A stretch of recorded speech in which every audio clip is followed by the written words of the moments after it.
नष्ट प्रायेषु अभद्रेषु नित्यं भागवत सेवया भगवती उत्तम श्लोके भक्ति भगवती नैष्ठिक मुखम करोति वाचालम पंगुम लंघयते गिरिं यत्कृपातमहं श्री गुरुदीन तारणम परमानंद माधव।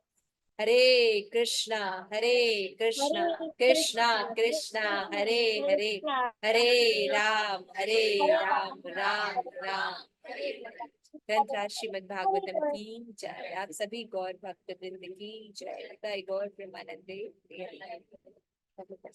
तो कुंती महारानी की जो शिक्षाएं हैं ये श्रीमद् भागवतम है ना। तो श्रीमद् भागवतम के प्रथम स्कंद में कुंती महारानी जो है प्रे करते हैं, भगवान अभी आप मत जाइए, थोड़े दिन और रुक जाइए।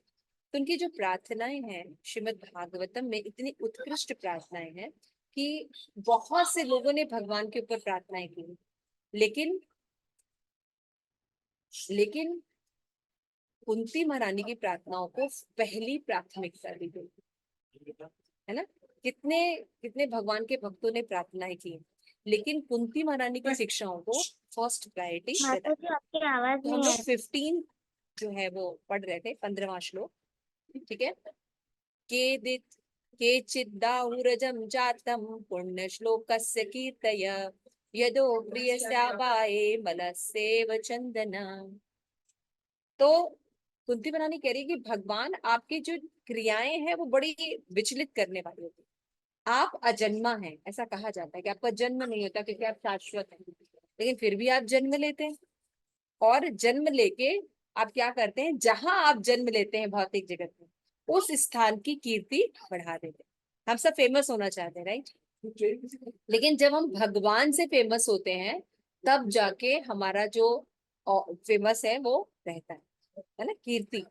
तो जैसे एग्जाम्पल दिया गया कि मलय पर्वत, कौन कौन जानता मलय पर्वत को? कोई नहीं जानता।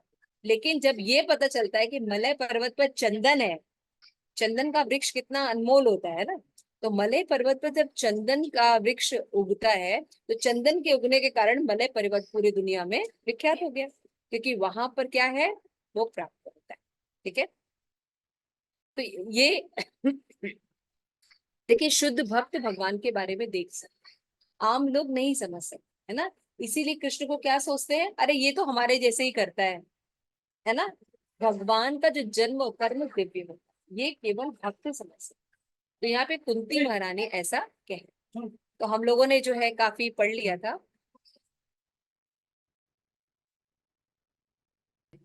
तो यहाँ से हमने देखा था कि ईश्वर मरता नहीं है, अतएव मैं भी नहीं मरता, यही मेरी स्थिति है। इसकी व्याख्या भगवत गीता में भी की गई है। मरता नहीं मतलब ये शरीर का नाश होता है, लेकिन आत्मा का नाश नहीं होता। तो मृत्यु का प्रश्न ही नहीं उठता। तो मृत्यु किसके लिए है? जिसने जन्म लिया, यानी शरीर ने जन्म लिया तो शरीर की मृत्यु होती है ना। किंतु दुर्भाग्य तो यह है कि हमें इसे जानते ही नहीं है। वैज्ञानिक जो है वो शोध करके निकालते हैं, साइंटिस्ट जो होते हैं उनको प्रत्यक्ष प्रमाण चाहिए ना, वो जब उस पर रिसर्च करेंगे तभी उसको मानते हैं। लेकिन आत्मा पे क्या रिसर्च करेंगे, उसके पास है ही नहीं, कोई इंस्ट्रूमेंट ही नहीं है, क्योंकि आत्मा इतने सूक्ष्म है ना। लेकिन बहुत आराम से आप दोनों का परीक्षण कर सकते। कितने लोगों ने मृत्यु देखा है, डेड बॉडी? काफी लोगों ने देखा। और जीवित बॉडी कितने लोगों ने देखा है? Thank you. सो अगर मान लीजिए जब कोई बॉडी किसी का देहांत हो जाता है तो सारी बॉडी का सारा अंग तो है, तो क्या चीज चला गया उसके अंदर से? आप तो कह रहे हैं सब प्रूफ करके दिखाइए अपन। साइंटिफिकली प्रूफ नहीं किया, एक सामान्य व्यक्ति भी ये चीज समझ सकता है ना, कि एक जीवित शरीर में और एक मृत्यु वाले शरीर में क्या अंतर है। एकदम सामान्य व्यक्ति भी समझ सकता है इस चीज को। तो साइंटिफिकली वी कैन अंडरस्टैंड, लेकिन हमारे पास इंस्ट्रूमेंट नहीं है अभी ऐसा कि हम आत्मा को देख सके, कर सके। जिस दिन हमारे पास होगा वो भी परीक्षण कर लेंगे।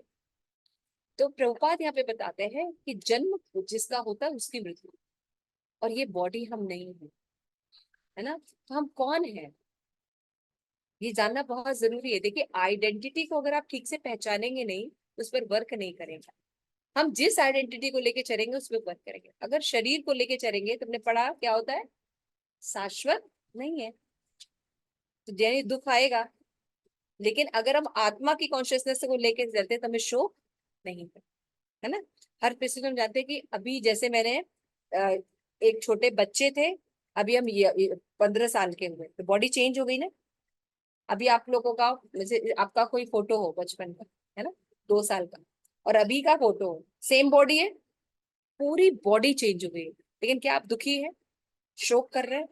क्यों? क्योंकि आपको एजुकेशन दिया गया, it is good, this change is for good, and we are very pleasurely accept this thing, है ना। उसी तरह से जब आपको ये ट्रेनिंग मिलेगी कि आत्मा जो है वो शरीर त्यागती है और फिर नया शरीर धारण करती है, ये बात अगर समझ में आएगी तो मृत्यु को दुख होगा? मृत्यु को दुख नहीं। बात समझने की है। तो प्रभुपाद यहाँ पे यही लिखते हैं। लेकिन प्रभुपाद लिखते हैं कि कृष्ण परजीवी है, अतः हम कृष्ण की तरह हैं। अंतर इतना है कि कृष्ण विभु है, असीम है, और हम सीमित हैं। ये अंतर है भगवान में और हम। भगवान पूर्ण रूप में है, असीम है, समुद्र है, और हम एक छोटे सी बूंद है। ये हम लोग का, हम हैं उन्हीं के पास, लेकिन अंतर है। तो गुण की दृष्टि से हम भगवान के ही समान, है ना। जैसे कि सोने सोने की खान है ना, तो सोने के खान का इतना सा टुकड़ा हमने जो बाली बनाई है, ये उसी सोने की तत्वों से मिलता है कि नहीं? सेम है ना, जो खान में सोना होगा, है ना। लेकिन अमाउंट में, मात्रा में नहीं है, ये तो बहुत छोटा सा पार्ट है। खान में तो अनलिमिटेड सोना है ना। तो यही अंतर हमारे और भगवान। भगवान अनलिमिटेड है, लेकिन हम उन्हीं के पास। तो यहाँ पे बताते हैं, किंतु यदि हम इस व्यवधान को लांघ सके तो हम कृष्ण और राधा रानी के प्रेम व्यापार को समझ सकते हैं। क्या? कि जब हम ये समझे कि भगवान भौतिक नहीं, तो भगवान मालिक है, चाहे आध्यात्मिक जगत हो चाहे भौतिक जगत हो। तो भौतिक जगत में भी भगवान आते हैं लीला के लिए, समझाने के लिए, हमें वापस ले जाने के लिए।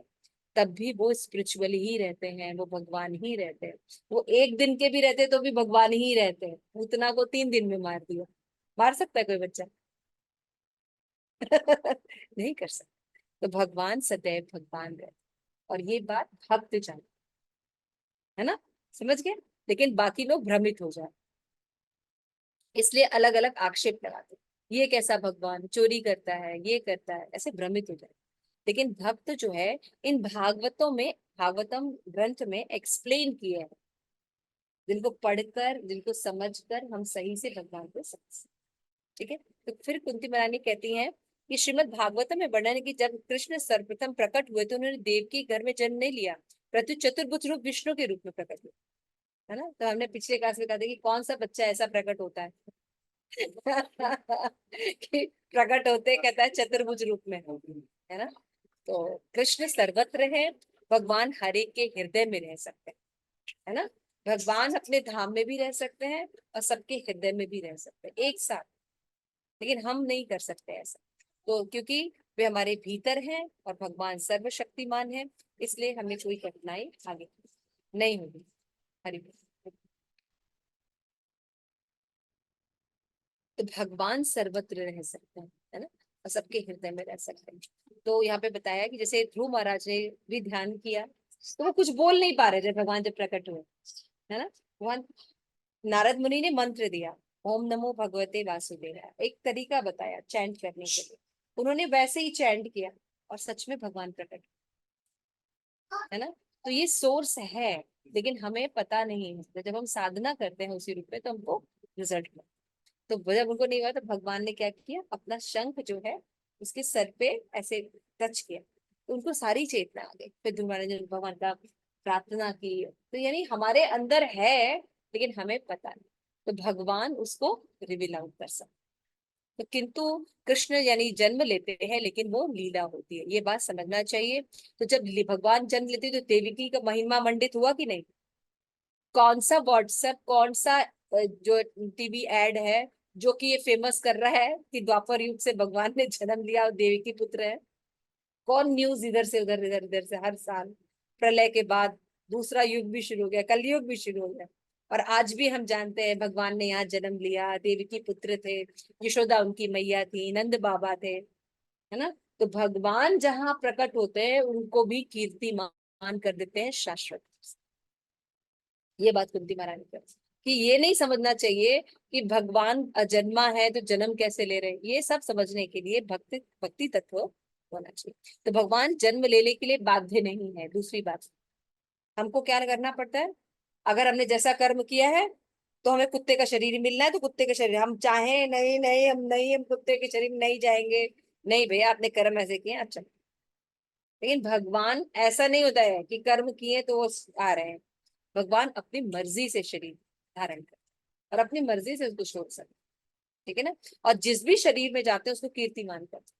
भगवान मछली के रूप में जाते हैं तो मत्स्य अवतार, और सुअर के रूप में जाते हैं तो वराह अवतार, है ना। तो भगवान जिस भी जगह जाते हैं उसको कीर्तिमान कर देते हैं, और लेकिन हम जहां जाते हैं तो हर चीज को कीर्तिमान नहीं कर सकते। तो ये अंतर है भगवान में और भगवान की जन्म। तो यह मनुष्य जीवन परिवर्तन को समझने की निमित्त है। आगे तक तो भगवान कृष्ण के आविर्भाव की तुलना मलय पर्वत से की गई है। यहाँ पे मलय दो है, एक मलय पर्वत और दूसरा मलेशिया नामक देश। प्रभुपाद, चंदन वृक्ष कहीं भी उग सकता है, ऐसा कोई नियम नहीं है कि मलय पर्वत या मलेशिया में ही उगेगा, किंतु अधिकांशतः इन भागों में उगने के कारण मलय चंदन कहलाता है। पाश्चात्य देशों में ओदोकोलोन नामक सुगंधित जल होता है, इसे कहीं भी बनाया जा सकता है। इसी तरह चंदन भी कहीं उगाया जा सकता है, किंतु मलेशिया तथा मलय पर्वत में इनकी प्रधानता होने से ये मलय चंदन कहलाता है।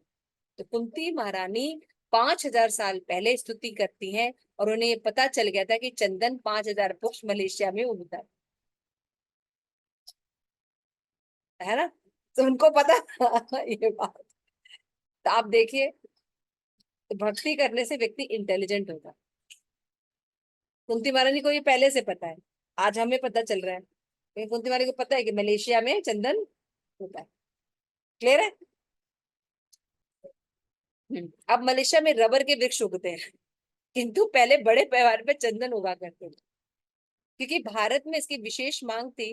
भारत उष्ण देश है, चंदन शीतल है, इसलिए अंग पर लगाने से ठंडा होता है। तो ग्रीष्म ऋतु में चंदन का लेप करने से शीतलता कम। भारत में प्रथा है कि लोग स्नान करने, शरीर में तिलक लगाने के लिए अर्चा विग्रह को नमस्कार करते हैं। अर्चा विग्रह कक्ष में जाने से पहले क्या करते हैं, चंदन का तिलक लगा। और अभी जो गर्मी पड़ी थी तो चंदन यात्रा चली थी, है ना, इसमें भी चंदन यात्रा। यदि कोई ठीक से स्नान करता है तो वही प्रसादन है। भारत में गरीब से गरीब व्यक्ति भी, प्रभुपाद लिख रहे, प्रातःकालीन स्नान करता है। प्रभुपाद को क्या पता कि अब भारत में भी सब गड़बड़ हो गया है, प्रातःकालीन कोई स्नान नहीं करता। तो यहाँ पे बता रहे प्रभुपाद कि न्यूयॉर्क में मैंने देखा है कि यहाँ लोग स्नान नहीं करते। अब तो न्यूयॉर्क भारत बन गया है, लोग नहीं नहाते क्योंकि घर में स्नान करने की सुविधा नहीं है, इसलिए प्रभुपाद कहते हैं। लेकिन कलयुग का लक्षण है स्नाने में प्रसाद, कलयुग स्नान करने में अत्यंत कठिन हो जाता है। तो इसलिए हम देखते हैं कि जब हम भगवान के साथ रहते हैं तो हमारा आचरण, हमारा व्यवहार सब अच्छा रहता है, हम कीर्तिमान हो जाते हैं, है ना। लेकिन अगर हम भगवान से दूर रहते हैं तो हम कीर्तिमान नहीं रहते। तो कलयुग का लक्षण होता है, यदि कोई अपने परिवार का भरण पोषण कर सकता है तो पूर्ण कर्मों के लिए विख्यात हो जाता है ना। तो कलयुग में व्यक्ति दक्ष माना जाता है। वो व्यक्ति कौन दक्ष रहता है, जो अपनी पत्नी बच्चे का भरण पोषण करता है ना। कलयुग में किसको अच्छा बोलता है, जो अपने घर का पालन पोषण अच्छे से कर ले, उसको कहेंगे अरे बहुत अच्छा है, बहुत अच्छी नौकरी है उसकी, उसके बच्चे बहुत अच्छे हैं, ऐसा सोचते हैं। तो भारत में संयुक्त परिवार प्रथा है, लेकिन माता पिता बच्चे आदि होते हैं, किंतु कलयुग में बच्चे वाले परिवार का भरण पोषण कठिन हो गया है। न्यूयॉर्क में हमारी कक्षा में वृद्ध आती है, उनके पुत्र सयाना है, उनसे पूछा तुम्हारा बेटे का विवाह क्यों नहीं किया, उत्तर दिया वो तभी विवाह कर सकता है जब परिवार का भरण पोषण कर ले। मैं नहीं जानता कि परिवार का भरण पोषण इतना कठिन है। प्रभुपाद करे बड़ा आश्चर्य की बात है, और ये प्रथा आजकल यहाँ पे भी शुरू हो गई है ना। लोग शादी नहीं करना चाहते, बच्चे नहीं पैदा करना चाहते, क्यों, क्योंकि बहुत काम करना पड़ेगा, भरण पोषण करना पड़ेगा, दिमाग खराब हो जाएगा। तो प्रभुपाद की ये बातें हैं, देख सकते हैं। तो यहाँ पे लास्ट में लिखते हैं, अन्यथा हम कलयुग में दूसरा जीवन बिताने के लिए फिर आएंगे और आने वाले दिनों को कठिन पाएंगे और अधिकाधिक कष्ट पाएंगे। इसलिए प्रभुपाद कह रहे हैं कि अभी भज गोविंदम कर ले, निकल लो, अभी ये स्वर्ण युग चल रहा है कलयुग का, बहुत भयानक दिन आने वाले हैं। क्या फिर से आओगे यहीं पे, है ना। तब तो पूरे मुसलमान रहेंगे, काट ही देंगे हरि नाम बोलने पर। तो अभी हम निकल लें, अभी हम ऐसे कर्म करें कि क्या करना है, केवल हरि नाम को अपने पास जोड़ लेना है। कोई मुश्किल काम है? कोई मुश्किल काम नहीं, है ना। तो आप लोग पुकारना सीखिए, जैसे कुंती महारानी पुकारते, हरे कृष्णा हरे कृष्णा कृष्णा कृष्णा हरे हरे, हरे राम राम राम हरे। तो श्री प्रभुपाद जानते हैं कि किसी भी स्कूल में, किसी भी कॉलेज में, किसी भी नेता के द्वारा, अपने घरों में माता पिता के द्वारा ये शिक्षा नहीं दी जाए, इसलिए इस्कॉन की तरफ से ऐसे आपको सुविधा दी जाए, है ना। तो लास्ट में बल्ली लगा ले। नई सुविधा है तो बल्ली लगा ले, है ना। और इन चीजों को अपने पास रख ले। तो माँ बाप सीखते हैं तो परिवार के बच्चे भी सीख सकते, है ना। इसको करने से आप सदैव हर परिस्थितियों में अपना सुखमय जीवन कंटिन्यू रख सकते। तो भक्तों के बीच में ऐसा हो सकता है, ठीक है। तो इसलिए प्रभुपाद कह रहे कि अधिक कष्ट नहीं उठाना चाहते तो भक्ति कीजिए, है ना। अगर कीर्तिमान करना अपना जीवन तो भगवान से जुड़े, ठीक है। श्रील प्रभुपाद की जय। आप सभी गौर भक्त वृंद की ग्रंथराज श्रीमद् भागवतम की। गौर